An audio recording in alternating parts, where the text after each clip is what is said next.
O STF declarou a constitucionalidade formal da chamada alta declarada, que é o estabelecimento de uma data de cessação para o benefício de incapacidade, ou seja, o segurado, ao pedir, por exemplo, um benefício por incapacidade temporária, vai à perícia do INSS, que vai estimar uma data para a recuperação. Quando chega nessa data prevista para o restabelecimento da capacidade de trabalho da pessoa, o benefício vai cessar, salvo se o segurado pedir, nos últimos 15 dias do benefício, a sua prorrogação. E aí vai marcar uma nova perícia. E antes de haver essa alteração legislativa, que foi empreendida pela Lei 3.457, que é, na verdade, uma conversão em lei de uma medida provisória, havia já um entendimento estabelecido na jurisprudência, notadamente na TNU, com os temas 4 e 164, no sentido de que as alterações feitas pela medida provisória, elas têm aplicação imediata, ou seja, essa exigência de pedido de prorrogação vai ser aplicada apenas aos benefícios requeridos a partir da medida provisória 739 de 2016, que foi convertida naquela lei de 2017, certo? Portanto, para os benefícios que eram anteriores, era necessária a realização de uma perícia administrativa para haver a cessação, não poderia haver uma cessação pela alta programada. Já houve toda uma leva de ações judiciais para discutir essas cessações, hoje a gente tem isso como superado, uma discussão sobre isso aí.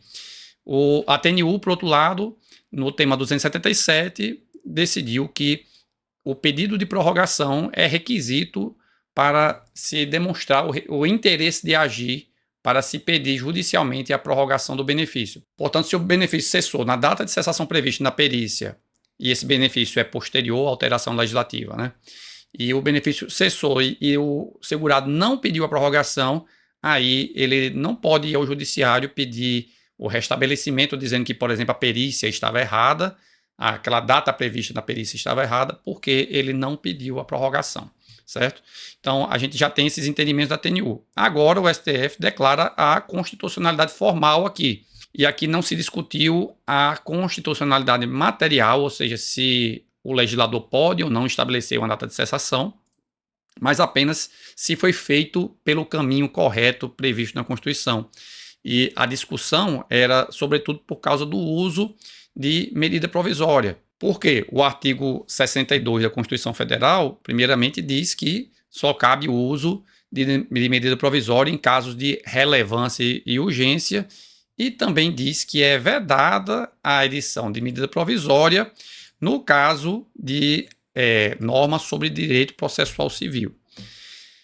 Outra norma que foi alegada como violada foi a do artigo 246 da Constituição, que é uma norma de cunho um tanto transitório, criada pela Emenda Constitucional 32, que fez várias alterações sobre a forma que é possível utilizar a medida provisória, mas aqui foi estabelecido, então, que é vedada a adoção de medida provisória para regulamentar artigo da Constituição que tenha sido alterado entre 1º de janeiro de 95 até a promulgação da Emenda Constitucional 32 de 2001. Portanto, entre 1º de janeiro de 95 até a Emenda Constitucional 32 de 2001, se houve alguma alteração na Constituição, essa alteração ela não vai poder ser regulamentada via medida provisória. O que aconteceu foi que o artigo 201 da Constituição passou por uma alteração pela Emenda Constitucional 20 de 98, que foi uma reforma da Previdência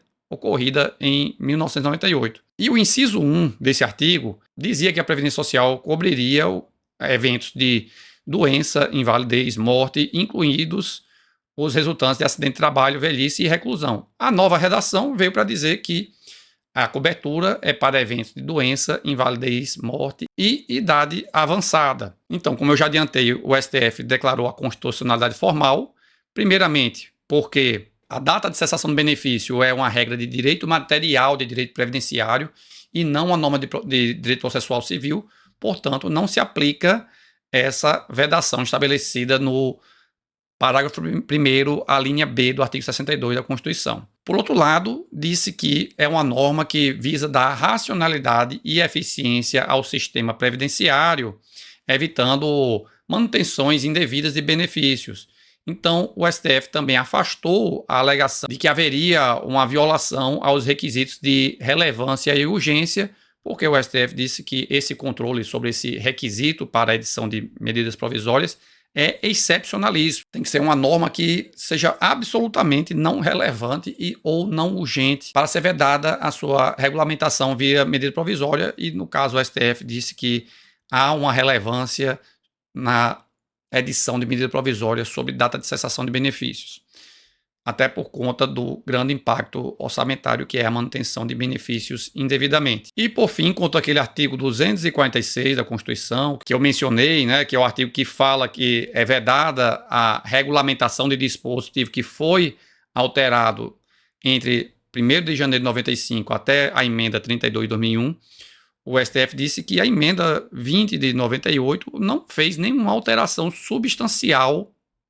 no artigo 201. E nesse sentido, o STF disse que o artigo 246 ele é interpretado restritivamente pela jurisprudência do STF. Portanto, como eu disse, é preciso uma alteração substancial, não é qualquer alteração, é qualquer regulamentação da Constituição que vai implicar numa violação do artigo 246. Então, a tese fixada ficou nos seguintes termos: não viola os artigos 62, caput, parágrafo 1º e 246 da Constituição Federal a estipulação de prazo estimado para a duração de benefício de auxílio-doença, conforme estabelecido nos parágrafos 8º e 9º do artigo 60 da Lei 8.213/91, com a redação dada pelas medidas provisórias 739/2016 e 767/2017, esta última convertida na Lei 13.457/2017. E é isso, eu espero que tenha ficado claro para vocês. Se gostar do conteúdo, lembre-se sempre de clicar no botão de curtir e compartilhar também com seus colegas de trabalho e de estudo. Muito obrigado e até a próxima.